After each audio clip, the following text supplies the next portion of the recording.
এখানে খিচুড়ি বানানোর জন্য আমি ফুলকপি মটরশুঁটি আলু সব ভেজে নিয়েছি আর এখানে তিলপুর নারকেলপুর দিয়ে পিঠে বানানো হচ্ছে।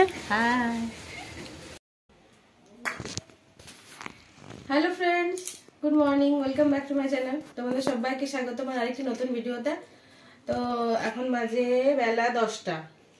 তোমার দাদাভাই এখনো পর্যন্ত দোকান যায়নি, ওর জন্য আমি এই যে ড্রাই ফ্রুটস ছাড়িয়ে দিচ্ছি। এখানে আছে খেজুর, কিচমিচ আর আমন্ডস, যেটা ও রোজই খায় সকালবেলা ব্রেকফাস্টে। তো আজকে ওকে আমি জিজ্ঞেস করছি ওটস খাবে কিনা, মানে কদিন ধরে দেখতে পাচ্ছি ওর ওটস খাবার সেরকম ইচ্ছেটা নেই। কালকেও বলছিল ওটস কেন বানিয়েছো, আমি তরকারি দিয়ে মুড়ি খাবো। কালকে কুমড়ো তরকারি করেছিলাম, ফোন করেছি ওটসটা পাঠাচ্ছি। তো বলছে যে আমার জন্য ওটস কেন করলেন, আমি মুড়ি খেতাম বাড়ি গিয়ে। তো আমি তো সেটা জানি না। তো আজকে আমি ওর জন্য ওকে জিজ্ঞাসা করলাম যে তুমি মুড়ি খাবে না ওটস খাবে। তো বলছে যে না ওটস করো না, আমি এই ড্রাই ফ্রুটসগুলো খেয়ে নেবো, তারপর তাড়াতাড়ি এসে পরে ভাত তরকারি তো আছেই। আর ওর তো তাড়াতাড়ি তো ভাত খাওয়া হবে না, আসবেই তো বেলা 2টোর সময়। এসে পরে গল্প গুজব বসেই থাকবে, মানে খেতে খেতে 3টে, সাড়ে 3টে, 4টা বেজে যায়। তাই মাঝখানে তো একটা মিডলে তো কিছু একটা টিফিন খেতে হবে, এই ড্রাই ফ্রুটসে তো পেট ভরবে না। তো যাই হোক দেখি কি করে ও। আর এখন ছেলেকে পড়তে বসেছি, এখন ছেলে পড়ছে। এখন ওর স্কুলে একটা রাইটিং স্কিল দিয়েছে, সেটা ও করছে। আর মেয়ে ওদিকে টিউশন পড়ছে। আজকে ওর ম্যাডাম সকাল সকাল চলে এসছে, ঘুম থেকেও তখন উঠেনি, তখন ওর ম্যাডাম চলে এসছে। ওকে উঠালাম, চট করে মুখ টুক ধুয়ে দিলাম, আর পড়তে পড়তে ওকে একটু দুধ গুলে খাইয়ে দিয়েছি। তো আমার এখানে চলো এগুলো ফ্রুটসগুলো ছাড়ানো হয়ে গেছে। আর যেগুলো কাচলাম সেগুলো জল ঝরতে দেওয়া আছে, ওগুলো আবার ছাদে মেলে দিয়ে আসবো। মায়ের কাপড় জামাগুলো মা মেলে নিল নিচে, তার ফাঁকা ছিল মা মেলে নিয়েছে। আর আমারগুলো তো কুলাবে না, আর শীতকাল মানে রোদের পরিমাণটা কম। আর আজকে আমাদের পিঠে করা, মকর সংক্রান্তিতে যে পিঠে পরবটা হয় সেটা আজকে পিঠে করব। আর কালকে তো মকর সংক্রান্তি। তো মকর ডুবতে অনেকেই যায় আমাদের এখানে একটেশ্বরের সামনে যে নদীটা আছে, কোন নদী এটা, কংসাবতী, দ্বারকেশ্বর যে নদটা আছে, ওখানে অনেকেই মকর ডুব দিতে যায়। কিন্তু আমার কোনোদিনও সৌভাগ্য হয়নি, প্রতিবারে একটা না একটা প্রবলেম হয়ে যায়। ঠান্ডা লেগে গেছে এবছর, তো ছেলে মেয়ের প্রচন্ড পরিমাণে ঠান্ডা লেগে গেল মুকুটমণিপুর যে। তোমার দাদা ভাইয়েরও ঠান্ডা লেগে আছে, আমারও লেগে আছে, পূজা ওদেরও ওরা কি করবে জানি না, ওরা যেতেও পারে, ঘুরতে যেতেও পারে। তো আজকে পিঠে বানাবো বাড়িতে। আর আমাদের রেওয়াজ আছে যে যেদিন পিঠে পরো সেদিনকে বাড়িতে আমিষ কিছু রান্না হবে না, সেদিনকে খিচুড়ি রান্না হবে আর 4-5 রকমের পদ রান্না হবে। তো দেখা যাক, খিচুড়ির সাজ সরঞ্জাম কিছু কালকে কেনা হয়েছে, আজকে কিছু কেনা হবে। ভাইও দোকান থেকে বলেছে পাঠিয়ে দেবো, তো সেগুলোই তোড়জোড় চলছে। আর কালকে ভাই যে নারকেলগুলো কিনে নিয়ে এসছে, সেই নারকেলগুলো পূজা এখন বললো যে দিদি ভাই আমাকে ভেঙে দাও, আমি বসে বসে নারকেলটা কুড়ে নেবো। তখন রোদে বসে বসে উঠোনে কুড়ছে। আর চলো তবে আমি আস্তে আস্তে কাজগুলো বাগিয়ে নিই, উপরে যেয়ে কাপড় জামাগুলো মেলে দিয়ে আসি। তারপরে স্নান টান করে আজকে রান্না চাপাতে হয়। আজকে এমনি কাপড় ছেড়ে রান্না চাপানোর নিয়ম নেই। স্নান টান করে নেবো, পুজোও করে নেবো, তারপরে রান্না চাপাবো। তোমরা তাহলে সঙ্গে থাকো। তো আমার স্নান টান কমপ্লিট, এখন রান্না বান্না করছি। আর ওইদিকে মা পিঠে বানাচ্ছে, আর পূজা ওইদিকে নারকেল করছে। যেগুলো বাকিগুলো আনা হয়েছিল সেগুলো করা হয়নি, তো সকালে অর্ধেক করেছে, এখন রোদে বসে বসে করছে। আর এখন আমি রান্না করছি। দেখো এখানে খিচুড়ি বানানোর জন্য আমি ফুলকপি মটরশুঁটি আলু সব ভেজে নিয়েছি। আর এখানে সিম ভাজা হবে, আলু ভাজা হবে, আর খিচুড়িতে কিচমিচ আর বাদাম দেওয়া হবে, তাই এগুলো আমি ভেজে রেখেছি। আর এখানে খিচুড়ির যে মশলাটা আছে সেটা আমি এখন কষিয়ে নিচ্ছি খিচুড়িটা রান্না করব বলে। আর চাল ডাল আগে সেদ্ধ করা আছে। আর এখানে পিঠে বানানোর জন্য যে জলটা ফুটতে দিয়েছি আমি, সেই জলটা ফুটে উঠেছে। আর মা এখানে পিঠে বানাচ্ছে। এখানে তিলপুর নারকেলপুর দিয়ে পিঠে বানানো হচ্ছে। আর এখানে পূজা নারকেল করছে, দেখো। আর এর বদমাইশি হচ্ছে খালি, স্কুল নেই। এখানে কলের জল এসেছে, সব ভর্তি হয়ে গেছে, কলের জল চলেও গেছে। তো এখানে মায়ের কাছে কিছুগুলো পিঠে নিয়ে এলাম, এগুলো এবারে চলো জলটাতে ছেড়ে দিই একে একে।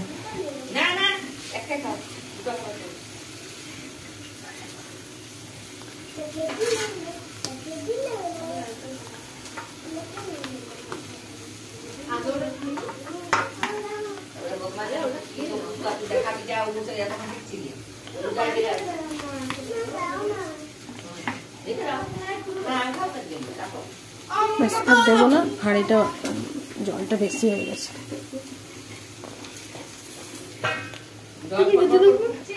হ্যাঁ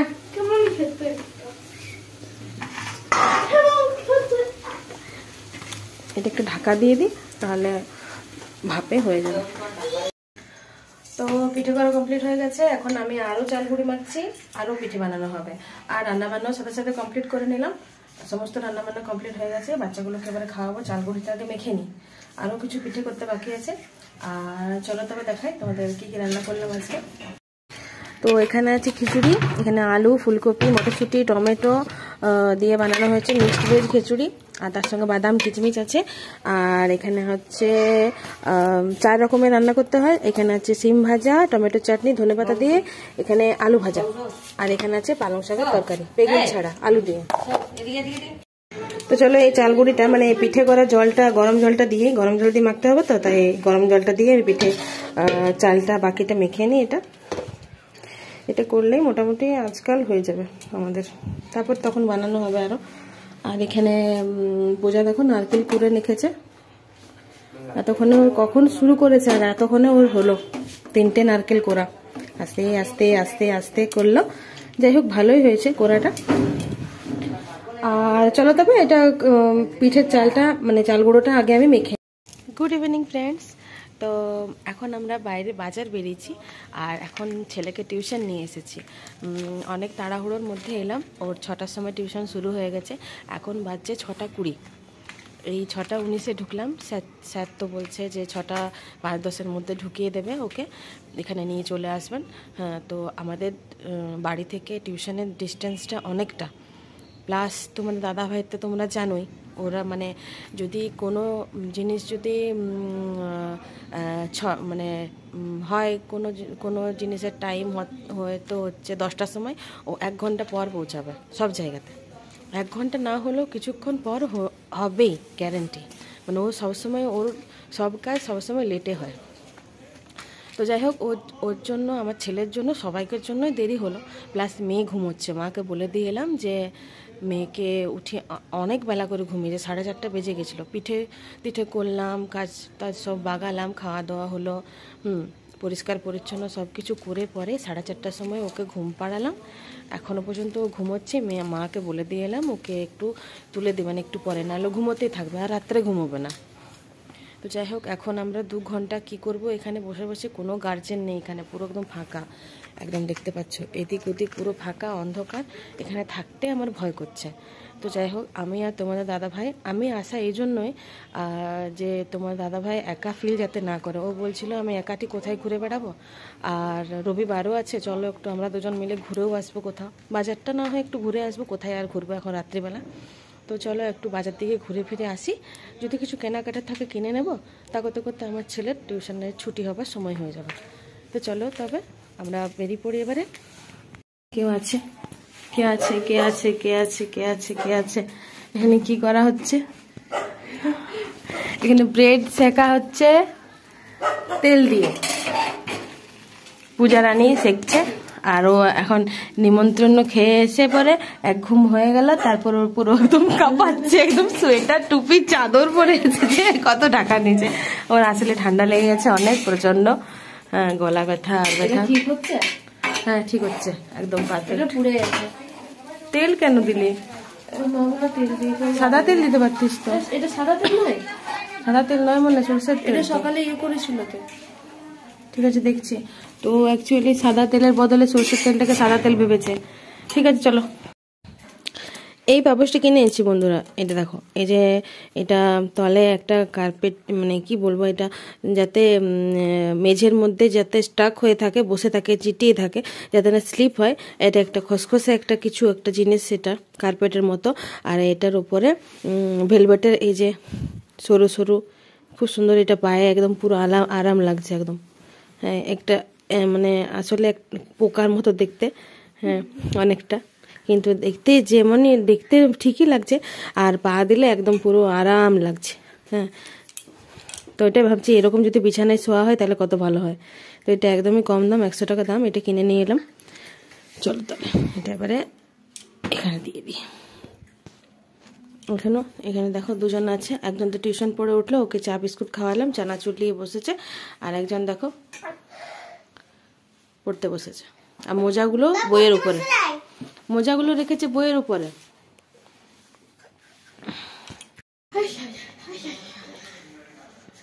কি করছো?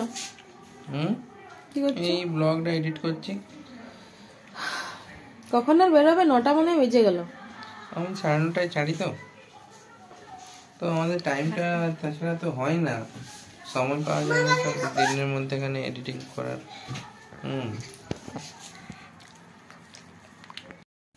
তো বন্ধুরা এখন বাজছে রাত্রি 12টা। এখন আমি মেয়েকে কোলে নিয়ে বসে আছি, ওকে ঘুম পাড়াচ্ছি। ছেলে ঘুমিয়ে পড়েছে, তোমাদের দাদাভাই ঘুমিয়ে পড়েছে। তো মেয়ের চোখে এখনো পর্যন্ত ঘুম নেই, ও এখন মনে হচ্ছে ঘুমিয়েই পড়েছে। আর এবার আমিও শুয়ে পড়বো, আর ভাল লাগছে না।